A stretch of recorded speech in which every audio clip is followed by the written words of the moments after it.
My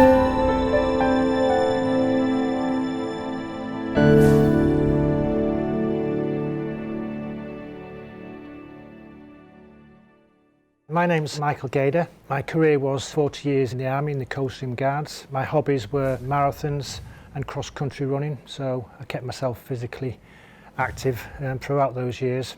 This is Wilson. He's 5.5 this year, and about 5 months of age, I took him to the beach. He went in for a little paddle. When he came out onto the concrete, the flat concrete, he went lame.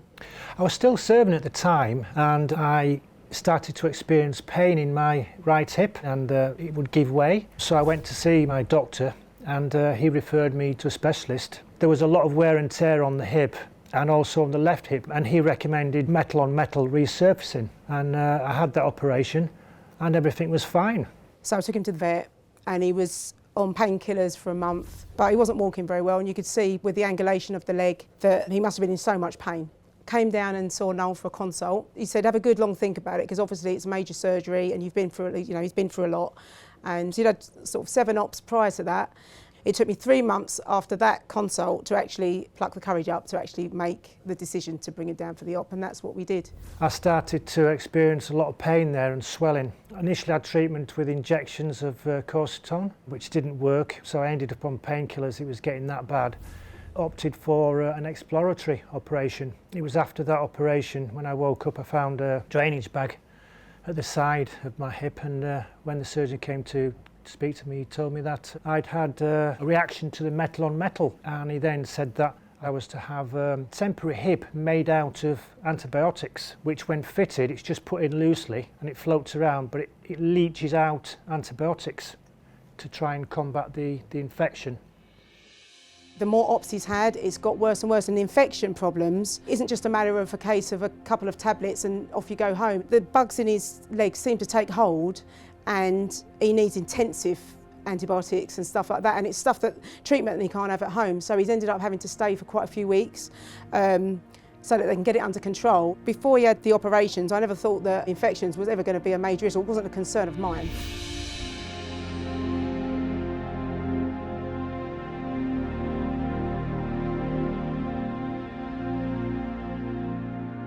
With Wilson or with you, infection isn't a problem till it's a problem. And what most people don't understand is that the makeup of the microbe that causes the infection is almost identical in a dog or in a human. And in fact, it can cross-contaminate. So you could have a human with an infection that could infect a dog, or a dog with an infection that could affect a human. But if you took that bug, which you had in your hip, and the bug that Wilson had in his leg, and you put them under a microscope, it'd be nigh on impossible to tell what species it came from. The subspecies differ, but the DNA of the bug is incredibly similar.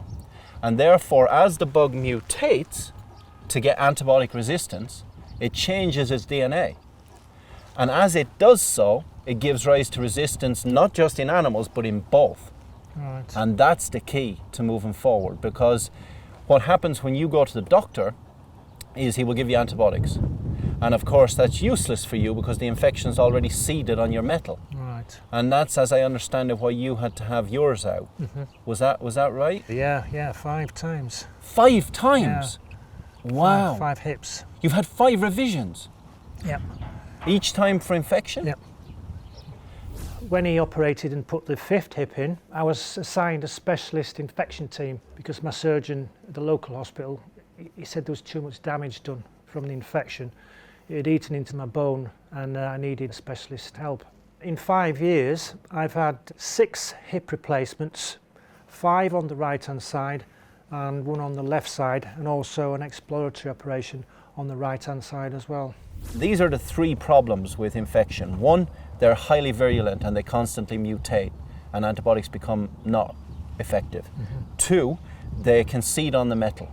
And 3, they can stay quiet and then flare up again. Yes. And I expect you've experienced the same Yes. thing. But here's the thing, if the antibiotics fail, then we're in big trouble. So if you have the same antibiotic being prescribed for you and for Wilson, when you have a not particularly bad infection, for example, on your skin or in your lungs or whatever, then the bacteria, the next time round, will potentially get around that antibiotic.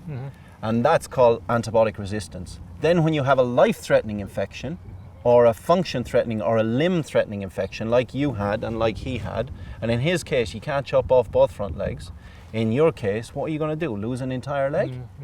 Nightmare. You're in a wheelchair for the rest of your life if you lose it from the hip down. And in my case and Wilson's case, the antibiotics was our last resort, wasn't it? Absolutely. Your last resort before amputation or death. So unless we move forward together with a more responsible attitude in veterinary medicine and human medicine, we're going to absolutely mess things up for everybody. And that's where one medicine comes in. So one medicine would be the principle that because his infection and your infection are nigh on identical, we study them together, we study the mutation of the bacteria together, we study the possible cures together, and we study the implants that go into you and to him together to try and see how we can prevent the bacteria seeding on them. And that's the revolution that's about to happen, that can save his life and yours. I just didn't realise that such things could be done for animals. It was amazing, printing off hips so they're made to measure for that particular animal. Why can't that be done with humans? With humans, it's off the shelf. You get a size 1 to 6 or whatever, and it's put in there. I mean, I'm an example of a size off the shelf because that's why my leg is shorter than the other one. But if I was done by Noel, I would have got a made-to-measure hip.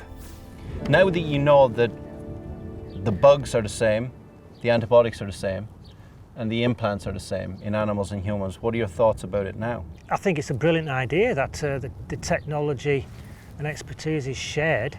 It just makes common sense to me. I mean, I've watched your programs and I'm thinking, why haven't I had a made-to-measure hip? Nearly everybody, when they see the truth, are asking themselves, well, why does everybody not know that? And nearly everybody, when they see the level of care that we are now given to any animal in this hospital, they ask themselves, well, why are we not having that? And the honest truth is money. Yes. Yeah. Because unless we invest in the future of moving forward together, we're going to waste endless money.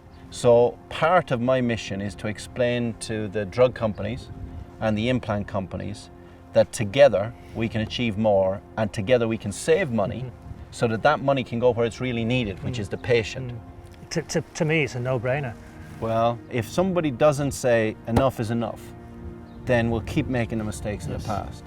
And if somebody doesn't say, we can change this where everybody wins, the drug companies can win, the implant companies can win, the dog can win and you can win, but only by working together.